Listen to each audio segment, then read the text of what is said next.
In 1998, more than 200 people were killed and about 5,000 others were injured when bombs were detonated in nearly simultaneous attacks targeting U.S. embassies in two East African cities of Nairobi in Kenya and Dar es Salaam in Tanzania. I want to bring in the former ambassador to Tanzania, Ambassador Charles Stith, to talk more about this. Ambassador, we thank you very much indeed for your time. We do apologize for keeping you on hold for a bit. We appreciate your patience, sir. Sure, my pleasure. You've been covering some very important news today. It is indeed a busy news day, but I think it's also important to reflect of events of the past to help us understand what we're dealing with right now in the future. Those bombings in the U.S. embassies in Kenya and Tanzania, August 7th, 1998. I think you came in shortly after that in terms of being ambassador in Tanzania. Over 200 people were killed, reportedly injuring about 5,000 people. Al-Qaeda claimed responsibility for those bombings. And as I said, you served as the ambassador in that agonizing period after those bombings. Take us through the immediate aftermath, what you saw, what you witnessed. Well, there was a lot of collateral damage, and when you reflect upon the numbers that you just cited, it's clear that the casualty count extended well beyond those employed by both embassies. So that was one of the very striking things. When I arrived in Dar es Salaam, I think one of the other things that surprised me was actually the bomb blast radius in Kenya, because the embassy was basically in a cul-de-sac of high-rises. The bombing damage was confined to that cul-de-sac. Whereas in Dar, the damage extended a kilometer, half a kilometer to a kilometer around the embassy. As a matter of fact, many of the other diplomats, including myself, wound up having to be housed at the then Sheraton Hotel. I think it's the Serena Hotel now, because the bomb blast actually damaged our housing as well.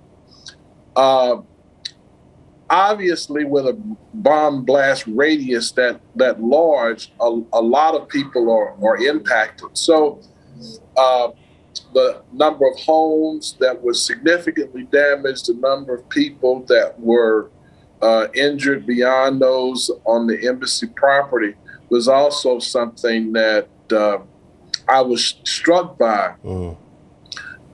The other thing, those are bad news issues that surfaced. The other thing, though, that was on the good news side was the extraordinary amount of cooperation we received from Tanzanians from every sector. The help we got from the folks at the Muhimbili Hospital to take care of the sick and injured. The subsequent support that we got from the Tanzanian government to beef up security around the embassy, because we weren't sure whether or not there were going to be subsequent assaults on the building. Yes. And then finally, we did capture one of the persons who was involved in the bombing, the execution, obviously not the guy driving the truck, but in the execution of the bombing. And we could not have done that without the support of the investigative agencies in Tanzania and in South Africa. So there's another connection, in that regard. Well, talk to us more about that, Ambassador, with regards to 2 decades later. What lessons have been learned for countries like South Africa and other countries on the African continent? Well, ironically, in the immediate aftermath of the bombing in '98, we didn't learn much at all. I mean, the kind of obvious things that we wanted to increase the setback on embassies so there'd be a greater buffer to protect embassy personnel from potential terrorist threats.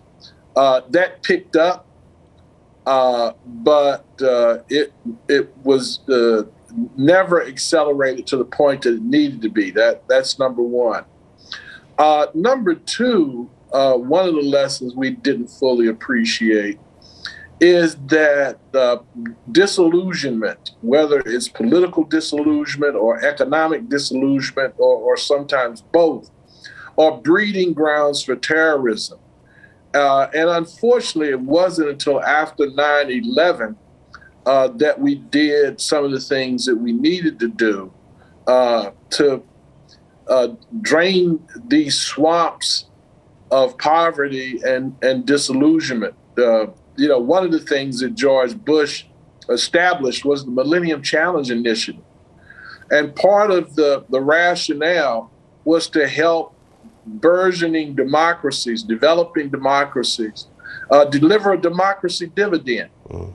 If we want folks to pursue accountable government, at the end of the day, people have one question, what is the leadership doing to enhance the quality of my life? So in the immediate aftermath of 9/11, we picked up on that initiative. Unfortunately, there's been some mission creep, even with MCC today, that we're not sufficiently focused on countries that are attempting to provide the free markets and free elections. We're not doing enough to help them thrive. Something that struck me from yesterday's events, and we're talking about the 20th anniversary of 9/11, is that George W. Bush, you mentioned him, was given the platform, and the other presidents, Biden, Obama, Clinton, kind of took a back seat and let Bush speak to the nation and see where we are in this fight against terrorism. It is a day, no doubt, Ambassador, that has left an indelible mark, not only on Americans, but on the rest of the world. Those images, do they still haunt you? Yes, they do, for several reasons. One, obviously, the magnitude of the incidents themselves and the impact they had on 9/11 and subsequent years. It's still chilling when you look at the buildings, the planes crashing into both of the Twin Towers. But one of the other things that it struck me as I watched the coverage again today, and it's really kind of reflected in your lead to our conversation, and that is past is prologue. And, this issue of what lessons were learned is critical. In the immediate aftermath of the bombing in 98, I had my staff begin to think our way through what happened in Tanzania. And we reached a number of conclusions. One was that given Tanzania's history of providing safe haven for liberation movements around the world for decades. Clearly, the South Africans would know this because Tanzanians provided a safe haven for the ANC.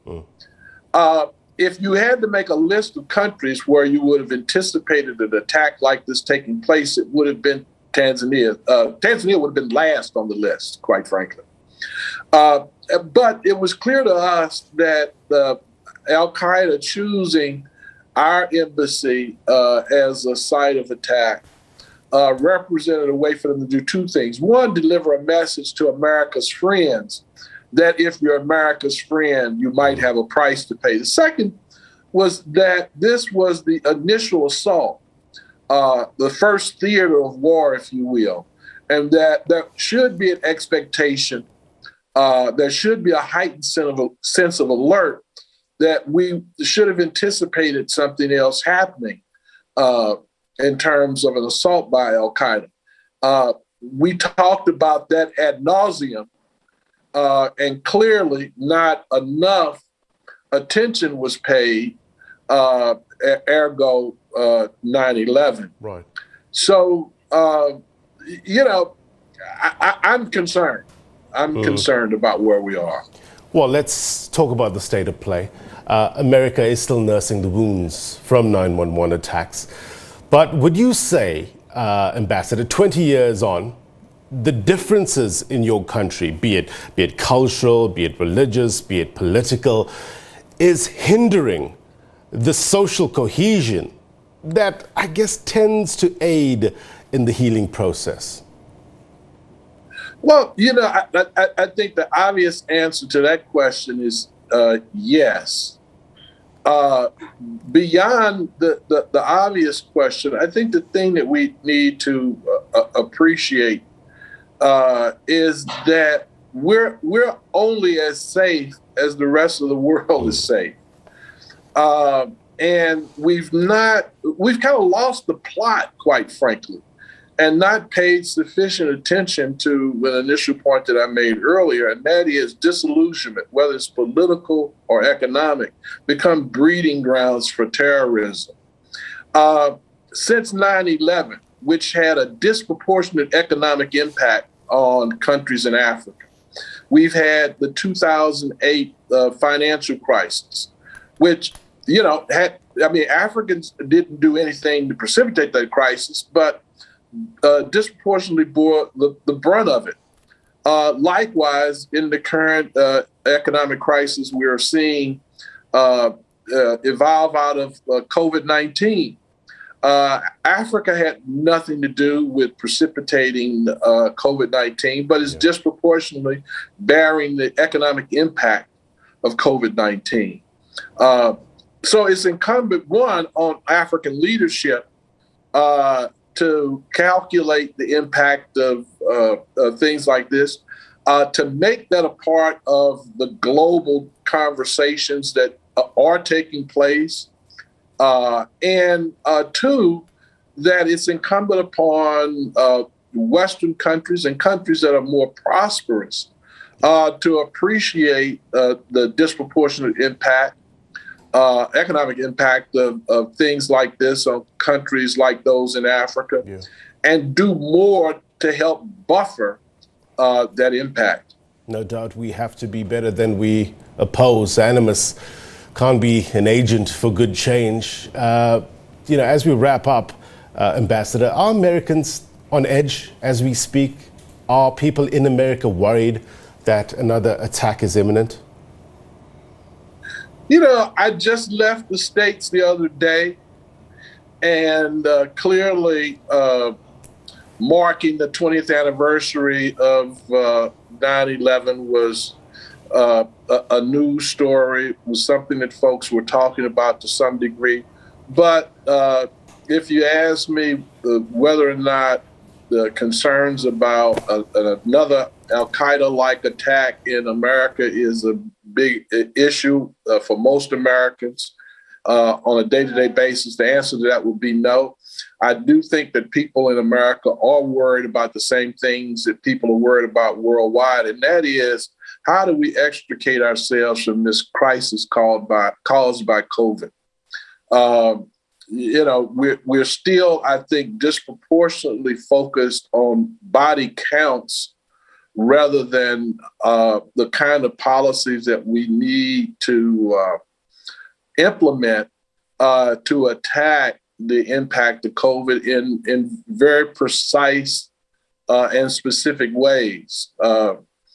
One of the ways in which we've seen, and I can't call it anything but a dereliction of duty, when we look at vaccine distribution, and one of the earlier guests alluded to this, when you look at the determinants in terms of impact relative to COVID, the severity of cases as well as the morbidity rates, it's very clear that it impacts disproportionately on poor people. That happens in America, it happens in Africa.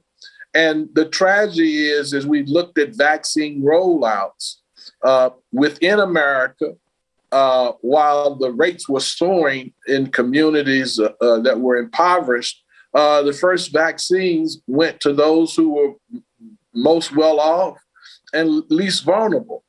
When we look at it globally, and this is the point that the person earlier was making, the point she was making, and that is that here we're now talking about booster shots in places that are less vulnerable than some of the nation states in Africa, and yet we're downsizing the dosages by 25% that we're going to distribute to this part of the world. An analogy that I like to use, and you'd be familiar with it in South Africa as well, we have the fire season in California, as you all do, in the Cape Town region. We would think it ludicrous if we took all the firefighting equipment and put it in a place that's not likely to be touched by fires. And then left those places that were burning alone to fend for themselves. Yet that's precisely what we're doing in many cases as it relates to how we deal with COVID. The places that are least vulnerable get the most help, and the places that are most vulnerable get the least amount of help. And again, we allow conditions like that to accrue to our detriment. We had earlier on, by the way, she will be delivering the Steve Biko Memorial Lecture later tonight at 6 p.m. On SABC News. You can catch it there, Ambassador. She was saying that the G20 health ministers have expressed their support for the global 40% vaccination target. But she was saying that this goodwill needs to be accompanied by concrete action. And I heard somebody else saying that pledges don't put shots in arms. So there needs to be this, action on the ground to get us to that better place. Sir, we thank you very much indeed for your time. Always instructive, always insightful. Be well. Thank you for the good work you're doing, and keep it up, my friend.